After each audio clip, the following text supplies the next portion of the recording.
talk about this may contain graphic descriptions and/or explicit content that may not be suitable for all listeners. Listener discretion is advised.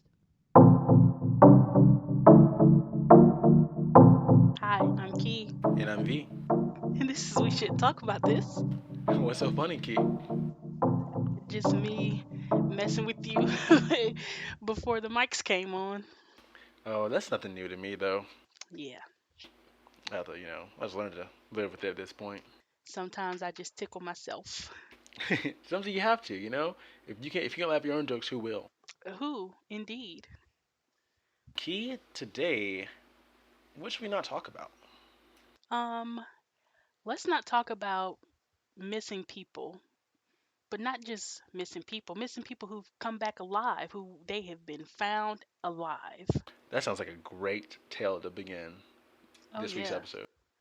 it is. We are at number 12, 12 episodes indeed. and I guess we tried to make this a positive one, but my story is actually kind of sad. Yeah, so you want to go last then? I feel like you've gone first once, and now you've gotten a taste for it, and now you're making any excuse to go first again. Yeah, I don't know. It's just an itch you get after a while. It's just an itch. Go ahead, take it away. All right, let me take you away. Let me take you down under Oh, to Sydney, Australia. the For dingo ate my baby. this time, it wasn't a dingo. Oh, It was a man. He did not eat any babies. He vanished off the face of the earth. well, well. This is the story of Gabriel Nagy. January 21st, 1987. Gabriel Nagy was a 46-year-old man who helped retail stores with the installation and design of their fixtures and equipment. Gabriel was a loving, caring family man. He had two children of his own, Stephen, who was 11 years old, and Jennifer, who was 9 years old.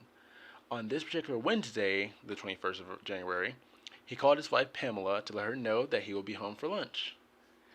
Though, Put some shrimp on the bobbies. put some shrimp on the barbie for me, love. But he never came home to get those shrimp for lunch, and he What a never travesty. and he never came home for dinner either. Damn. The next day, Gabriel's vehicle was found on the side of the road, burned to a crisp, Yikes. with no sign of him at all.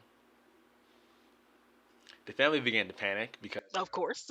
yeah, that'd be a reasonable thing to do, and the children were devastated. They knew they had like the best dad, it was amazing, but now he could be gone forever. He could possibly be dead, but if anything, he's just missing. Something just happened. But I'm pretty sure his car being burnt didn't leave a lot of hope in people to say, hey, he's coming back. It definitely did not. But the neighbors and friends of the family tried everything they could support and do search parties to try to look for Gabriel, all turning up without a trace. 2 weeks later, Gabriel's bank account was used to withdraw money from his from the account to buy camping supplies in Newcastle, How far is that from Sydney? 100 miles away. Wow, okay. I'm surprised you were prepared for that. Good job. Well, 3 hours for public transit. So because his car's burned, so he had to go some way. I'm sure he didn't walk that far. Maybe he did. It was 2 weeks, so he had the time. Yeah, Was this Gabriel? If he could remember enough information to withdraw funds from his account, why not contact his family? good point. Good point. But after this, there were no other signs of him at all.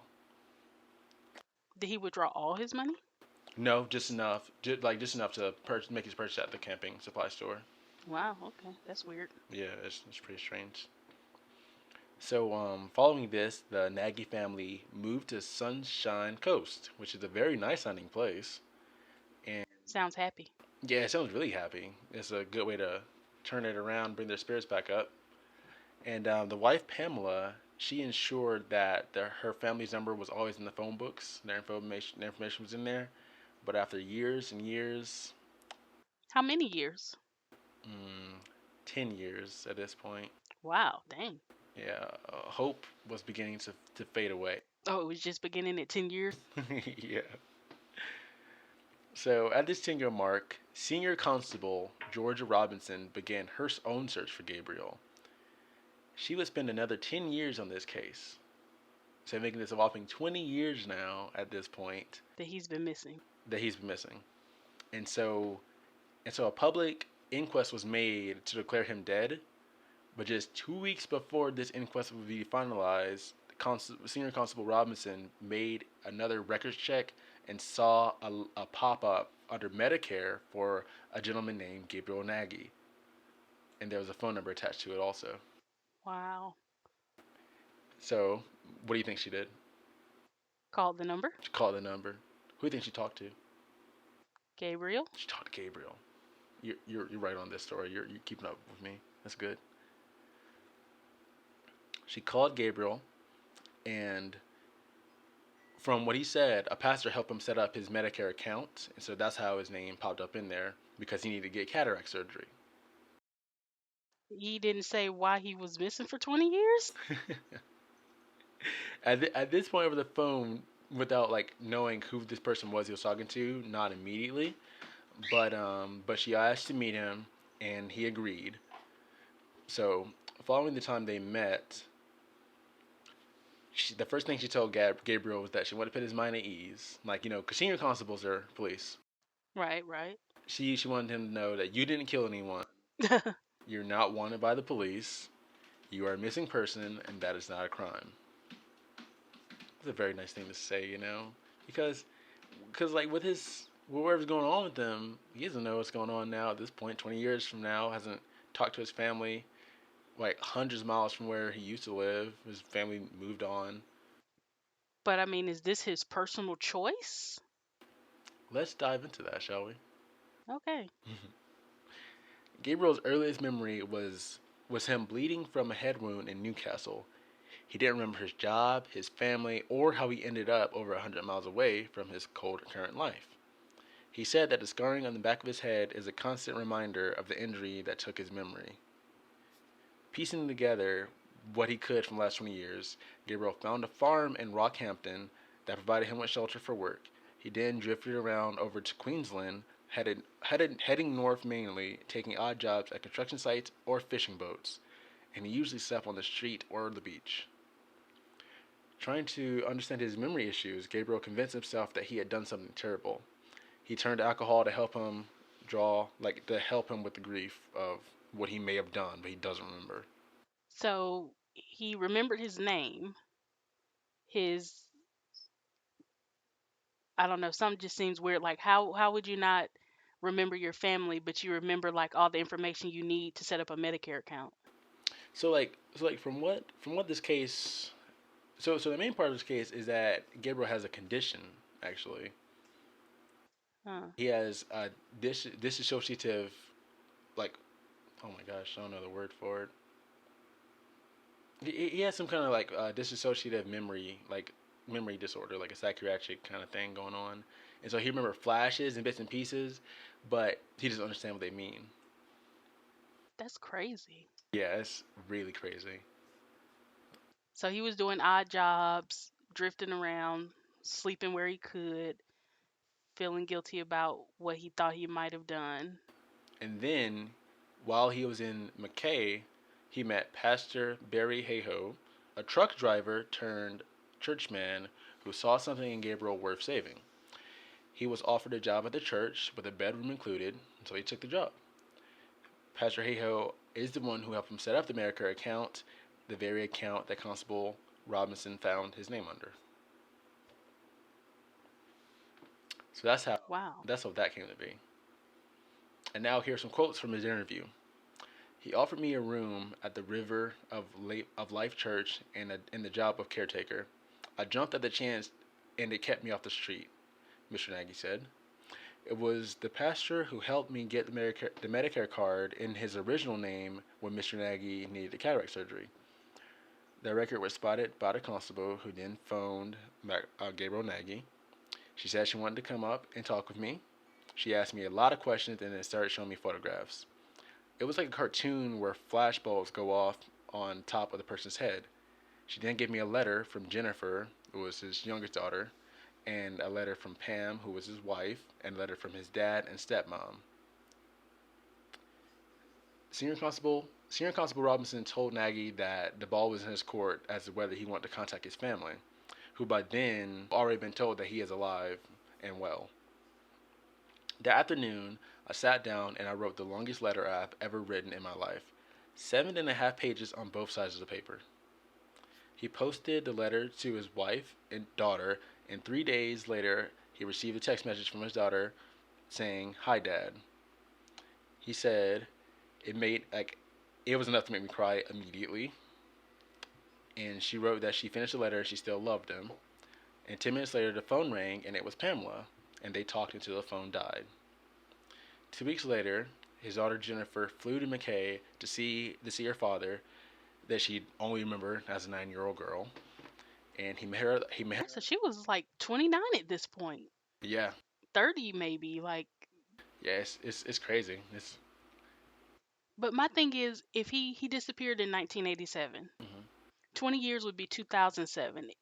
Why would he not like search his name on the internet? Or it seems like there's a lot of stuff he could have done to figure out who he was, or at least where he was from, Yeah, that he just didn't do. yeah. There's definitely a lot of stuff that he could have done, but so when this thing first happened, he was already 46 in the 80s, in the late 80s, and so with him like Uh, going that hundreds of makes more sense. with him going hundreds of miles out of the way, and then with him like pretty much being homeless and just working where he could, like I don't know, I guess that wasn't like a thing on his radar to do because he didn't properly remember everything that was going on. Well, everything that he like his whole life he left behind. I guess I was just under the assumption that he got lost in his 20s, and so he was younger Mm. in 2007. But that makes sense. If he was like already closer to 70, he probably wasn't bothered with the internet and stuff like that. Oh yeah, definitely not. So he met her at the airport with a bunch of flowers, and it was like it was all in slow motion, and we ran through the airport into each other's arms. Oh, Yeah, it was super sweet. so sweet. Mr. Nagy decided to remain in McKay, but he keeps constant contact with his parents, his wife, and now their adult children. But I mean, I guess I kind of understand that, like, cause he doesn't know them. Yeah, yeah. There's Like lots of he, lots of lesson time there.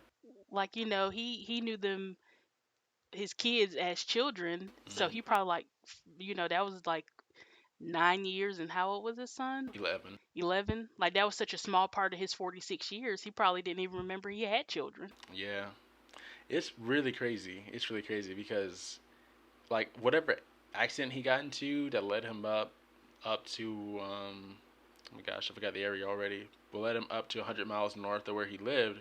It's pretty crazy. And then like to go another couple decades with like not remembering properly who you are, your family.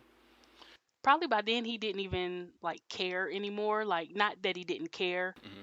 He was probably like, okay, I don't remember anything. Hmm. Oh well. Like, it was probably something that he wasn't overly concerned about.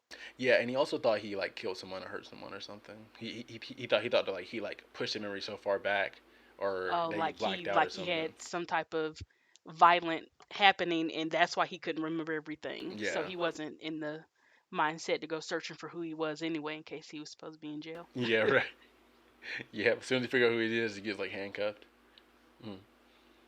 So anyway, his daughter Jennifer said she wanted to share the story to show others that family that someone could the family could always have answers when someone disappears. She believed that her father developed a condition called dissociative fugue, a rare psychiatric disorder that causes memory loss and often leads to people wandering away from their families. So was Jennifer a doctor? Was she a psychiatrist? I didn't get any She information on that. just came up with this diagnosis all on her own to make herself feel better, Self-diagnosed by your daughter. the way I do. Like on this podcast, I just, what, Jennifer, I agree. After listening to what happened, I agree with your diagnosis. Yeah, Good job, doctor. you concur. I concur.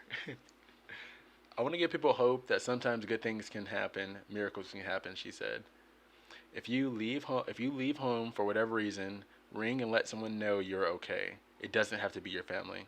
The not knowing can really, really affect you in the end. True, true. So Gabriel, well, at this point in time, Gabriel's 79, because he was already like at the time of this story he was 46, and that was in 87. So 33 years later, he'll be 79 this year. So so Wow. so as far as I know, he is still in Mackay, Australia, and he's still working at the church, which is definitely a good environment to be in. That's my missing person who was found by Senior Constable Robinson, who's a champion for doing that for 10, like being on a case for 10 years. Yeah, she was like personally vested in this. That's crazy. But if it wasn't for her tenacity, he probably would not have been found. He would have been declared dead, Yeah, but here he is, like that's alive and crazy. working.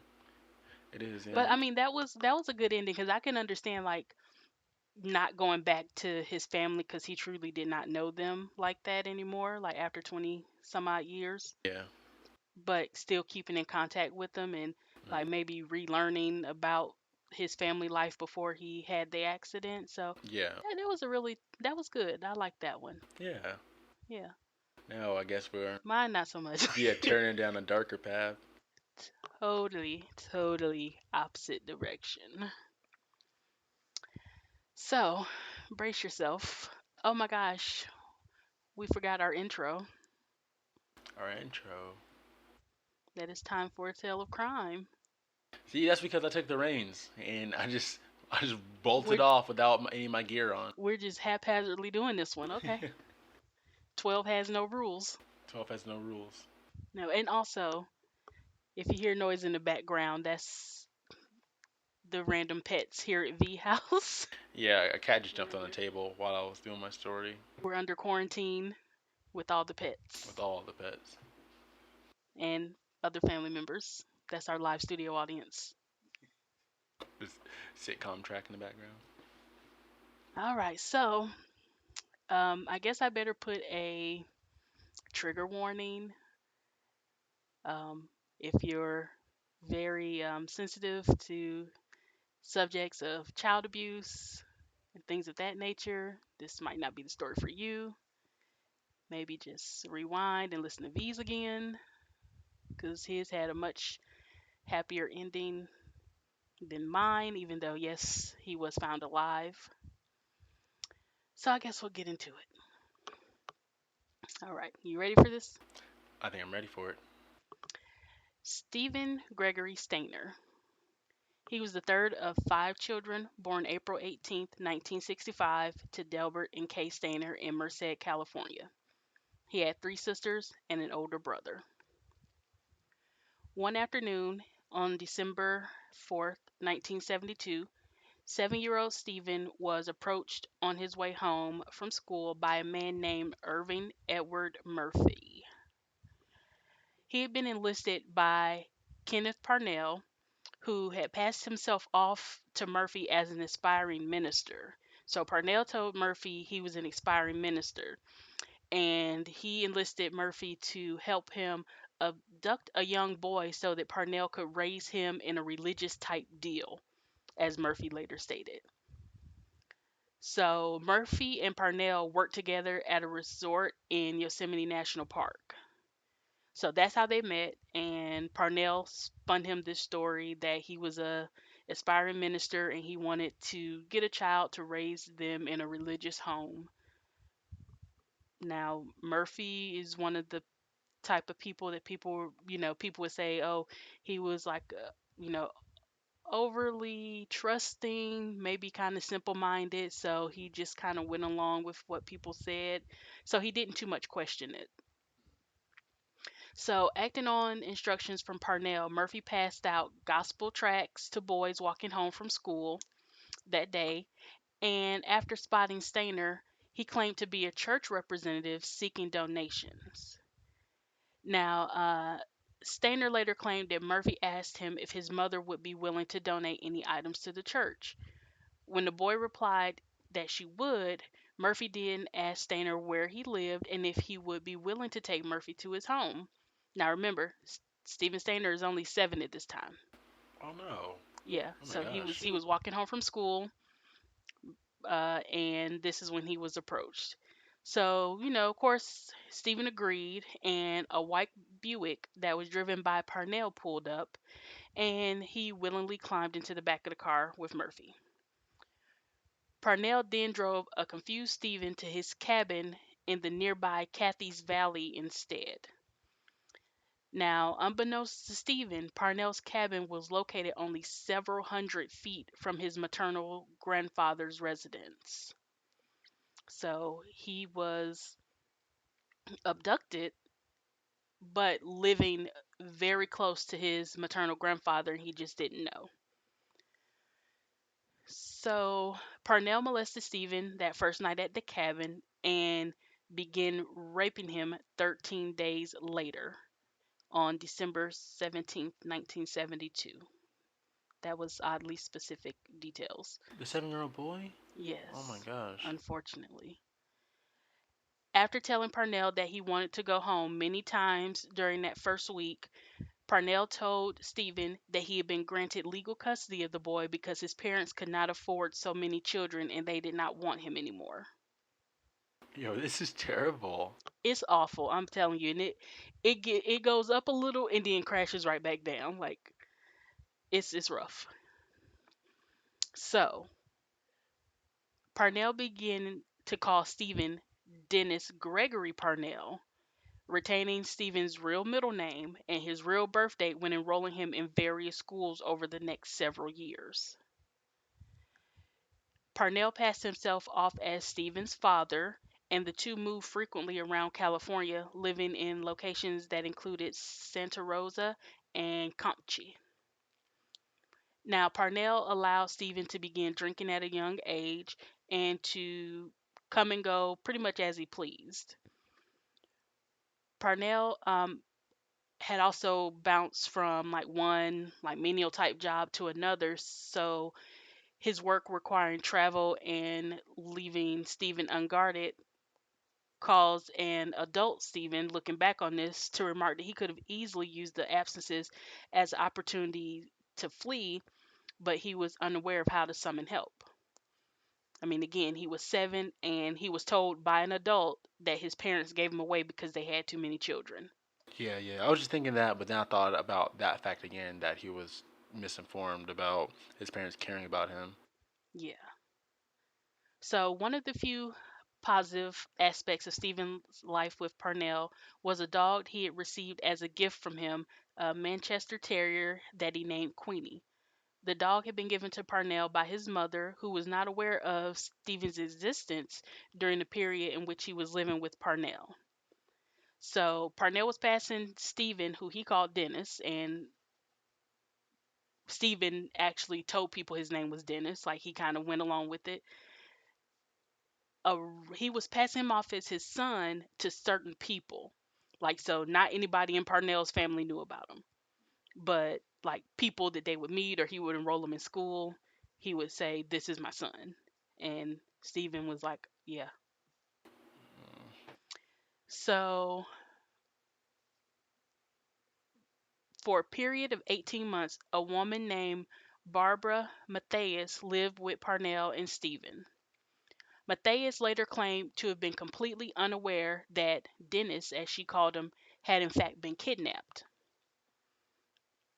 Matthias said she met Parnell in late 1973, which would have been about 9 months after Stephen was abducted.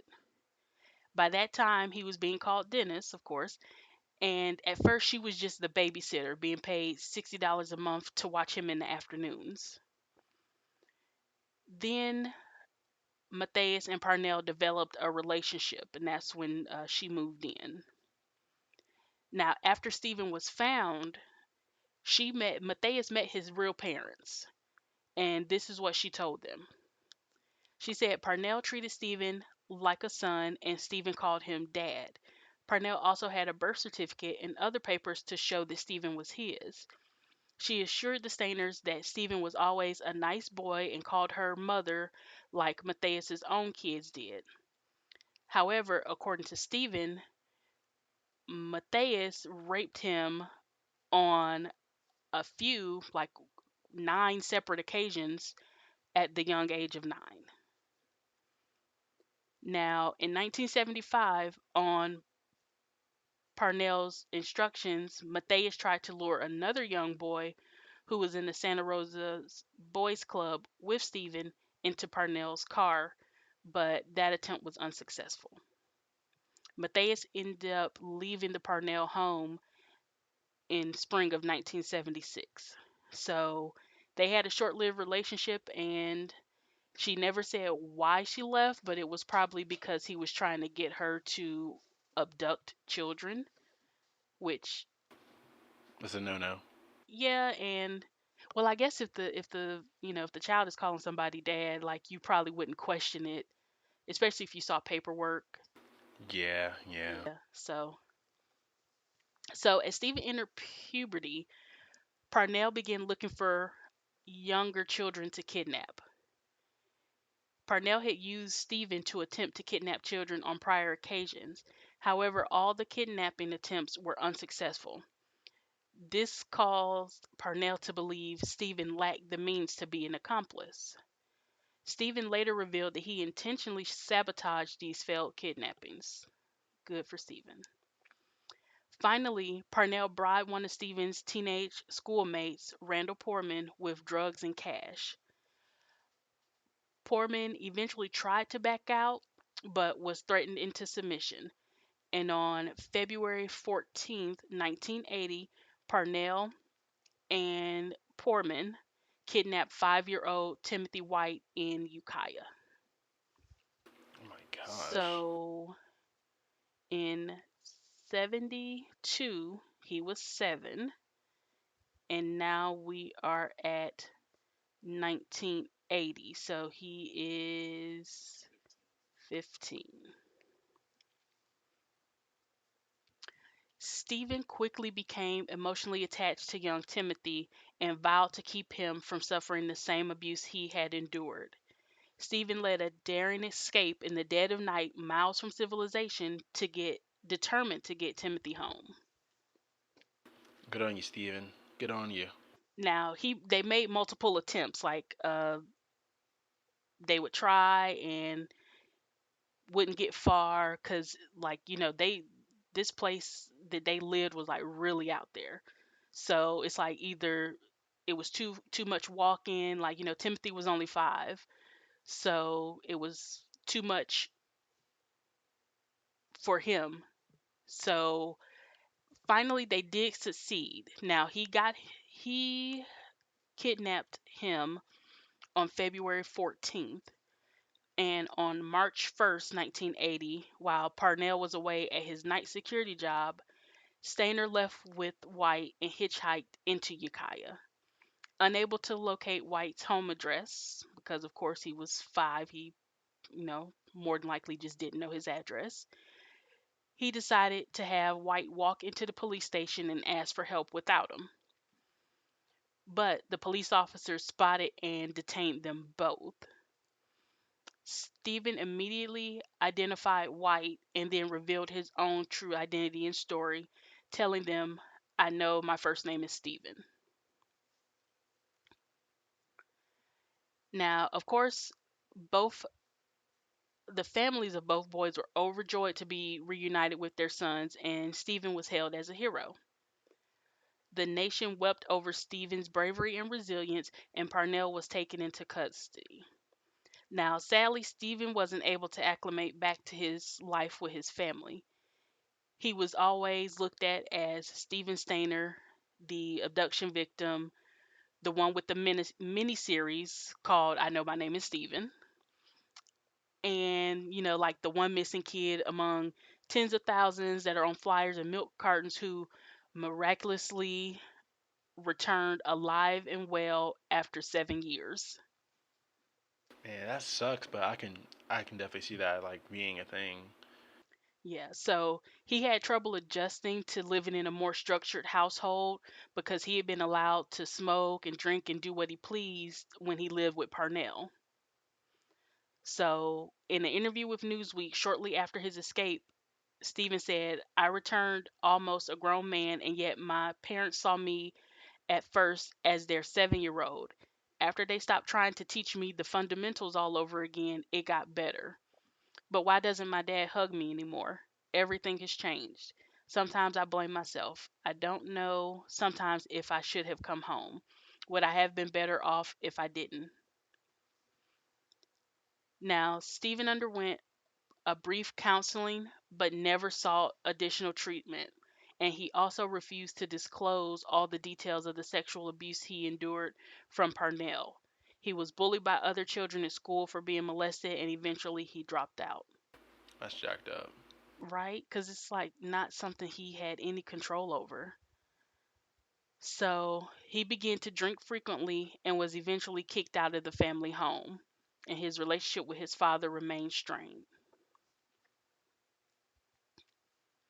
So, after holding and abusing Stephen for 7 years and kidnapping Timothy White, how much time do you think Kenneth Parnell got? 20 years. No, 10 years. you're closer. 7 years? Right on the money. He got 7 years and was out in 5 for good behavior. That's disgusting. Edward Murphy, or Edward Murphy, went to jail for 2 years, and Randall Poorman got a stint in juvenile detention. Barbara Matthias was never charged with anything. Now, in 1985, Stephen married a 17-year-old Jody Edmondson, with whom he had 2 children. He also worked with child abduction groups, spoke to children about personal safety, and gave interviews about his kidnapping. So he definitely turned his life around and was trying to like make sure other kids did not have the same type of experience and were able to keep themselves safe. Right, right, right. That's real good. That's real good. He joined the Church of Jesus Christ and Latter-day Saints and was living in Merced and working at a pizza shop. On September 16th, 1989, Stainer, Stainer sustained fatal head injuries while on his way home from work. A helmetless Stephen was killed in a hit and run accident on his motorcycle. He was only 24 years old. Oh, wow. His wife was furious when the driver who left her husband to die in the street was punished with a mere 3 months in jail and a $100 fine. Now, Stephen, being the hero that he was, like he said, he was always Stephen Stainer, the abduction victim. So, with that being said, 500 people attended his funeral because he was just, even almost 10 years later, he was just held that much of a hero for saving Timothy that 500 people showed up for his funeral, and a 14-year-old Timothy White was a pallbearer. Oh, oh, that's so that's so sweet, but so sad. It gets worse. It gets worse. Oh, monkeys in a barrel. So, I'm not going to go into a whole bunch of detail, but Stephen's older brother, Cary Stainer, was a convicted serial killer. He's killed 4 women in Yosemite Park. And Timothy, while he was only abducted for 2 or 3 weeks, he was able to reacclimate into his family, no issues, went on to lead a good life. Him and Steven stayed in contact, like they, stayed friends and everything. But at 35, he dropped dead of embolism, What is that? like where a blood vessel ruptures in your brain. Wow. Oh my gosh. So he survived what could have been, let's see, he was only 4, so he could have had 10, 11 years of rape and torture because of Steven getting him out of there. He survived that, just only lived to the age of 35. This is terrible. This is a terrible story. It is a horrible story. And now like they tried to make memorials for Stephen, and they wanted to name the park like Stainer Park, but because of his brother being a serial killer, like they vetoed it because they was like it's gonna like, the bad one comes up more than the good one. So, That's a total contrast right there. That's crazy. yeah, so like he stained his brother's name.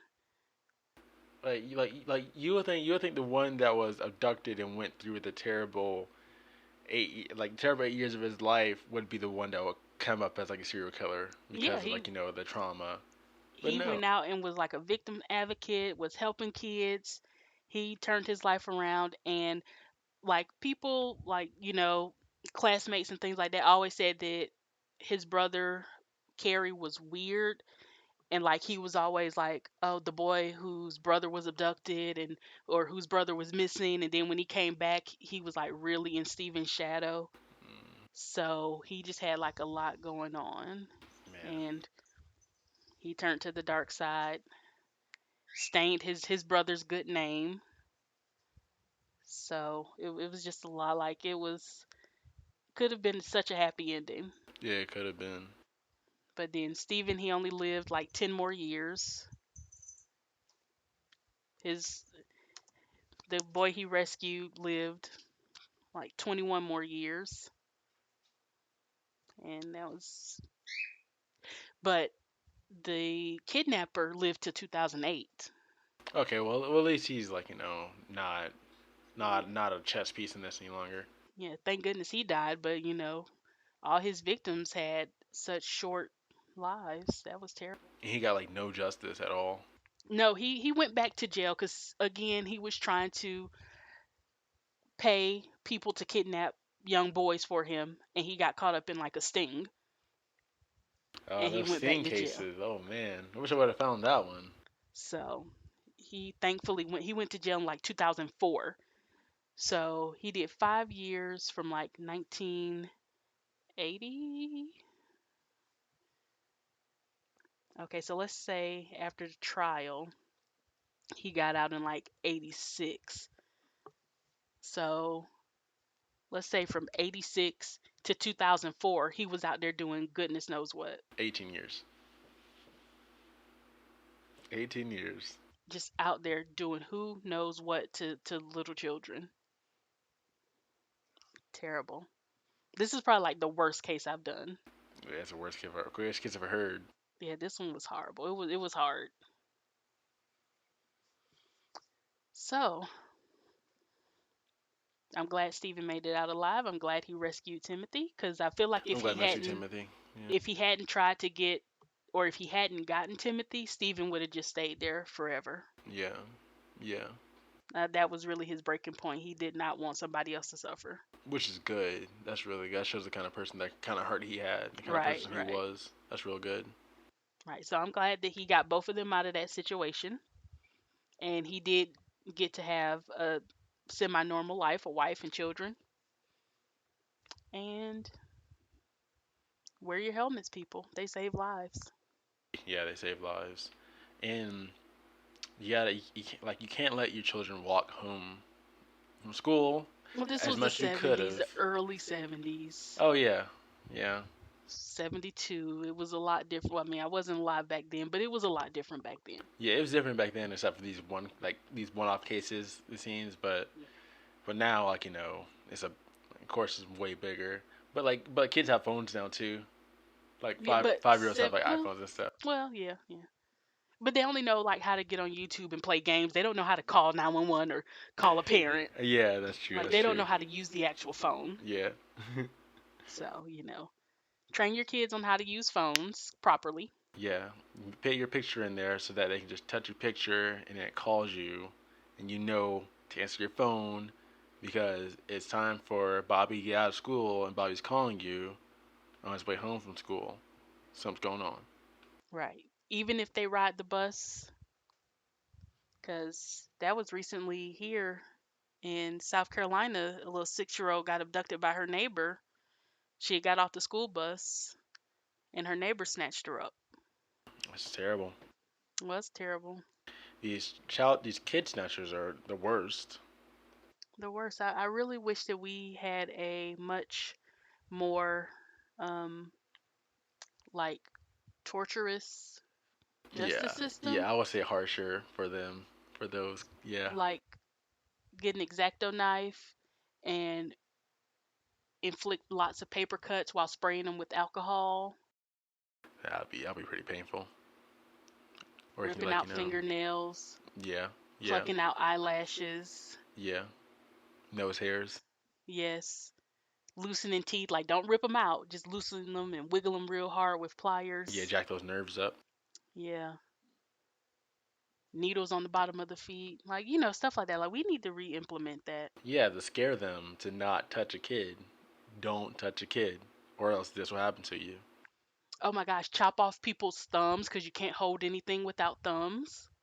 Yeah, that'll scar the rest of your life because you're gonna Opposable scar these kids for the thumbs rest of their lives. are so necessary, They are. They like separates us from other animals, like except legit. for the monkeys. Except for the monkeys. The monkeys know But a lot. could you imagine trying to grab a kid if you didn't have thumbs? You No, couldn't. nope. That's what they need to do. That's what they need to do. Write your senators. Let's get a bill enacted. Anybody convicted of child molestation or anything like that, we need to remove their thumbs. No thumbs. Thumb free, the way to be. Thumb free the way to be. Yes. All right. So, V, I guess we've come to the end of this sad episode. Yeah, I should have went second. Man, I should have did Yeah, my you could have brought us back up. I should have did my Disney story second, but instead we had like the Tarantino story. Yeah, so I guess we better, other than trying to get our bill passed to remove thumbs, we need to end on a more positive note. Our bird just broke up, so that's a positive note. Oh, yeah. Yay. So it's going to be like Jungle City at the end of this. Cats running around, birds chirping, people tiptoeing. Thanks, coronavirus. Now we have to record in these type of conditions. Yeah, COVID messing the whole dynamic up right now, but It it's all good. is. It is all good. We are safe and healthy, and everything is everything. It's all fine. We got it. We got it. We still have our great listeners. We still have our great fan base. Speaking of great listeners, I got two shout outs. Two shout outs. Two shout outs. Tia and Lexi in South Carolina. Shout out to them. Shout out to Tia and Lexi. And I guess go cook some food. You can't go out to eat right now. Go cook something. You know, it actually make you feel better too. It releases those endorphins. Yeah, cause yeah. Oh no. Did Oh you no. just have a senior moment? I forgot I was leading up to. I was leading up to something. It went out. Because we're either gonna come out of this quarantine either super fat from eating all your quarantine snacks or super buff from working out a lot. I've been doing the working out a lot. I've been going the opposite way. I've been doing lunges. I've never done this before. Those hurt my thighs. All my quarantine snacks are just dwindling. And I started back eating meat again, so Oh yeah, it's I'm a like wrap. on a downward spiral. Yeah. I'm gonna get this together. Once all my meat runs out, I'm not buying anymore. Yeah, you'll get right. You'll get right. Yeah, I get right. Well, Key, I think that'll do it for episode 12. Yeah, I feel like we ended that on a lot better note. Yeah, definitely. Well, I guess this is the end. I'm Key, And I'm V. and this has been We Shouldn't Talk About This. Thanks for listening. Bye.